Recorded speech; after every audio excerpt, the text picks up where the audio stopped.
Qu'est-ce qui est arrivé? C'est quoi? C'est quoi, mon Dieu?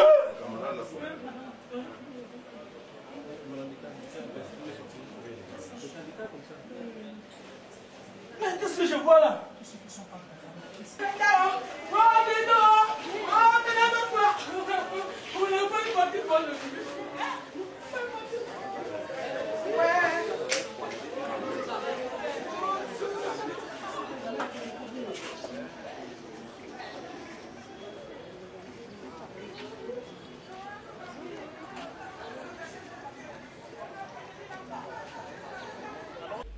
Bien, pendant qu'on donnait donc, on avait commencé la cérémonie de remise des bulletins, dans le secteur de seconde, apparemment les enfants sont venus avec des portables.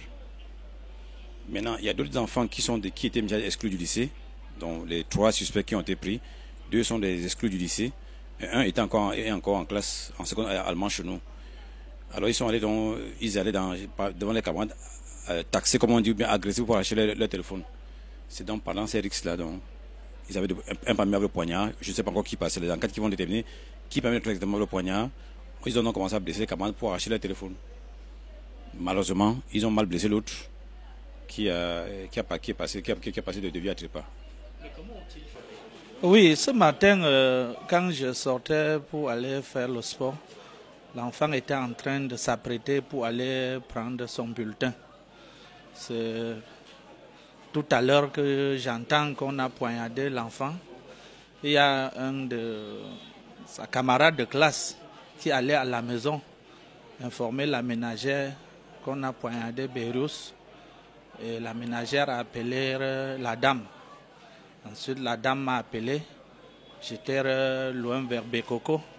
C'est là où j'ai fait chemin retour et que je constate que effectivement l'enfant a été poignardé à mort. Est-ce que Bérus vous avait fait part de quelque chose? Non. Non, il ne m'a pas fait part de quelque chose. Il m'a juste dit qu'il partait prendre son bulletin. Il ne m'a pas fait part de menace quelconque. Durant l'année scolaire, il ne s'est jamais plaint de menaces? Non, il ne s'est jamais plaint de menaces. C'était sa première année scolaire aussi? C'était sa première année parce que l'an dernier, il était au lycée de Bepanda. C'est cette année que je l'ai inscrit ici.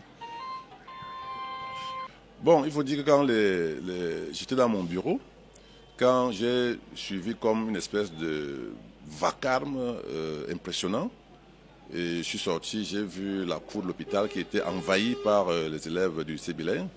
Il a même fallu beaucoup de dextérité pour les vigiles qui étaient au portail pour qu'ils arrivent à bloquer, parce que pratiquement tout le lycée s'est déversé vers l'hôpital. Maintenant, quand on regarde, ils transportaient leurs camarades qui étaient pratiquement inanimés. Donc on a essayé donc de gérer, de les bloquer et de voir ce qui s'est passé. L'examen rapide de l'élève a montré qu'il était dans un état inanimé.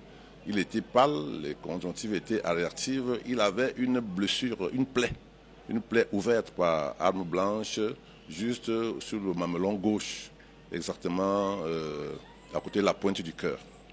Voilà. Donc, nous avons immédiatement pris les mesures de réanimation. J'ai mobilisé toute mon équipe. On a intubé, intubation endotrachéale. On a mis une voie en flèche. On a fait l'adrénaline intracardiaque. On a commencé un massage cardiaque. Le cœur a repris un peu parce qu'on a cru entendre les bruits, mais le massage a duré 30-45 minutes.